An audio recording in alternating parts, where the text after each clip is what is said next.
Hi, welcome to week one of the Faster Way to Fat Loss.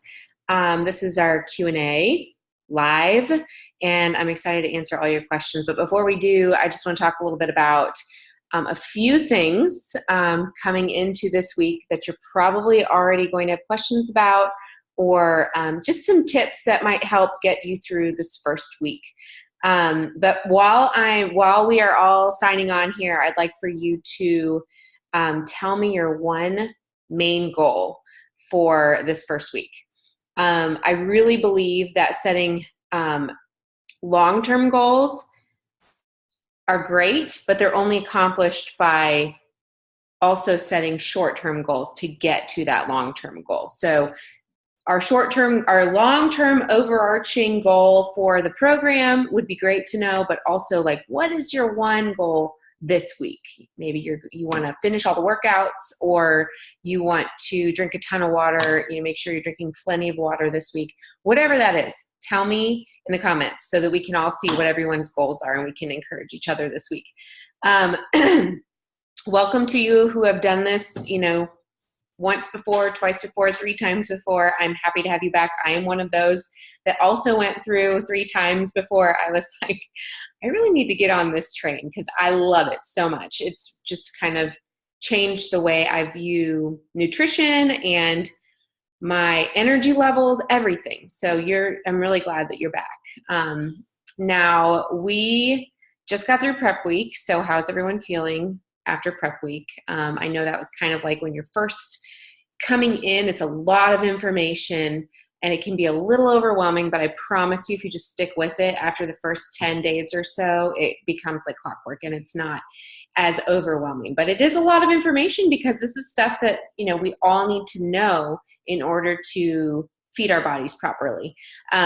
So some of you might be going through a little bit of a detox from that prep week if you've been practicing during prep week, coming into week one, or if you're just starting now at week one, you're probably going through a little bit of a detox, maybe some headaches. That's to be expected. So you're turning your body from a sugar burner into a fat burner.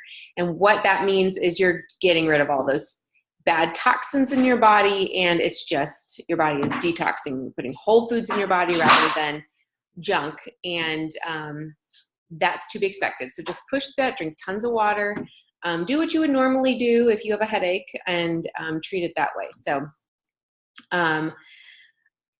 when we go into this week, there are going to be lots of questions. There are going to be times where you make mistakes. There are going to be times when you don't know what's going on, and that's okay. The whole goal here is progress over perfection. So let's try not to worry about every single little thing and think about the big picture. Okay, so if you have questions, please do ask them. That's what we have the Face Group book for.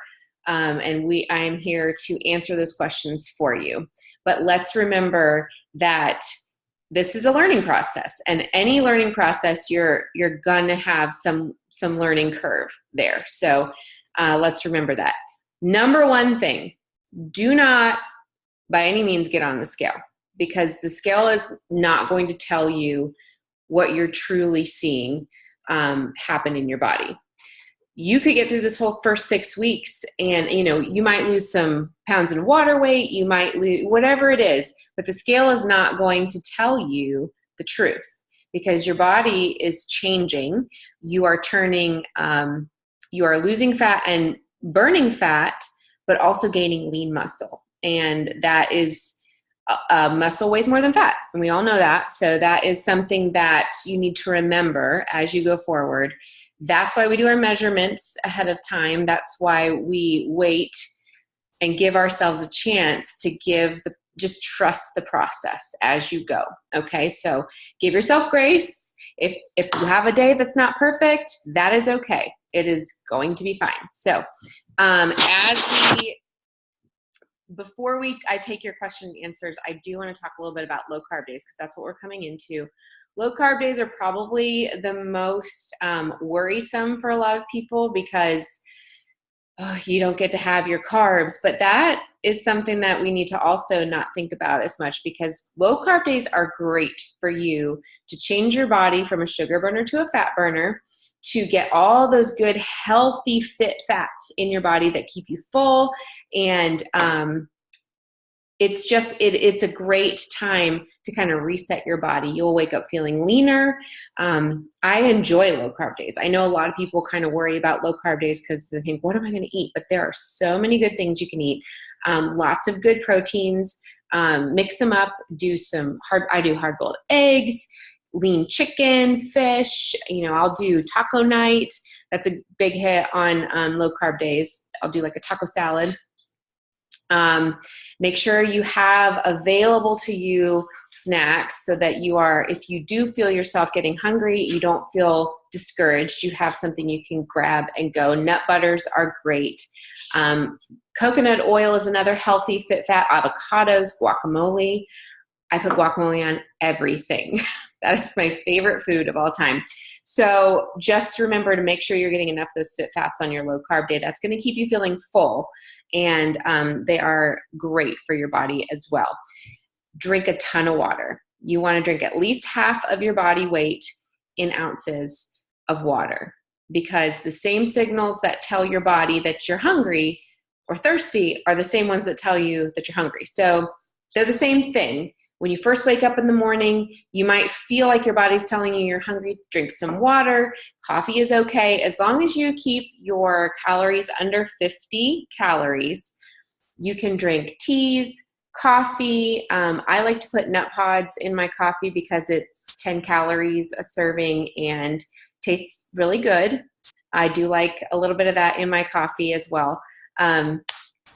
But make sure you're drinking plenty of water as you're going through your fasting period in the morning before you break your fast, and throughout the day as well. But that'll help you get through that fasting period if you're struggling the first few days, because it's a change for your body.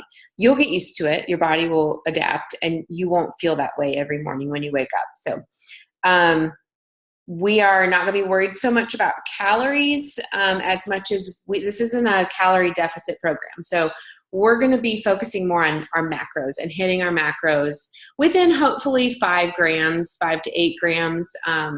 We want to keep them pretty tight because that's where you'll see the best results. And on low carb day, you want to try to meet that fat. I know it feels like a lot once you start. It feels like a lot of fat, but try to meet that fat.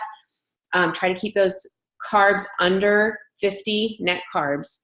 And net carbs is carbs minus fiber. So we'll remember that. I'll remind you all of this tomorrow, and we will all go through. If you have any questions, please feel free to ask me.